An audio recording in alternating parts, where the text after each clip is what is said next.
Bonjour Éric Coquerel. Bonjour. C'est l'information économique de ce matin. Le gouvernement confirme la hausse de la CSG en une fois le 1er janvier prochain et un étalement de la baisse des cotisations sociales en 2 fois l'année prochaine. Votre réaction à cette annonce ? Ça confirme que ce bidouillage est une arnaque à tous les étages, quoi. Parce que d'abord, on va prendre d'abord aux Français, avant soi-disant de leur rendre du pouvoir d'achat.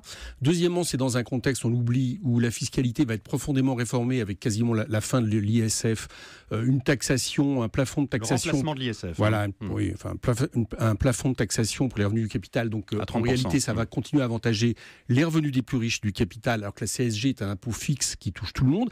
Et troisièmement, il faut arrêter avec cette idée que pour augmenter les salaires, ça serait indolore et qu'il faudrait prendre sur les cotisations sociales. Les cotisations sociales, c'est un salaire socialisé qui est aussi une richesse, que je vous rappelle que ça produit ce qu'il faut faire en termes de santé, de chômage, de retraite.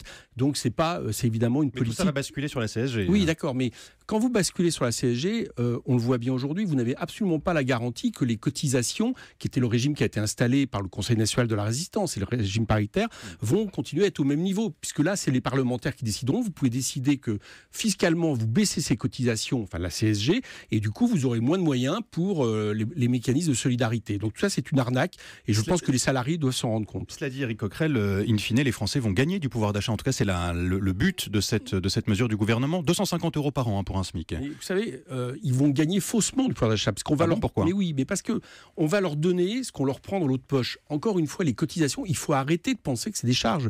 C'est ce que nous avons décidé, nous, collectivement, il y a maintenant plusieurs décennies, de mettre en commun pour payer la santé, les retraites, le chômage. Donc, ce qu'il faudrait vraiment, c'est vraiment augmenter les salaires.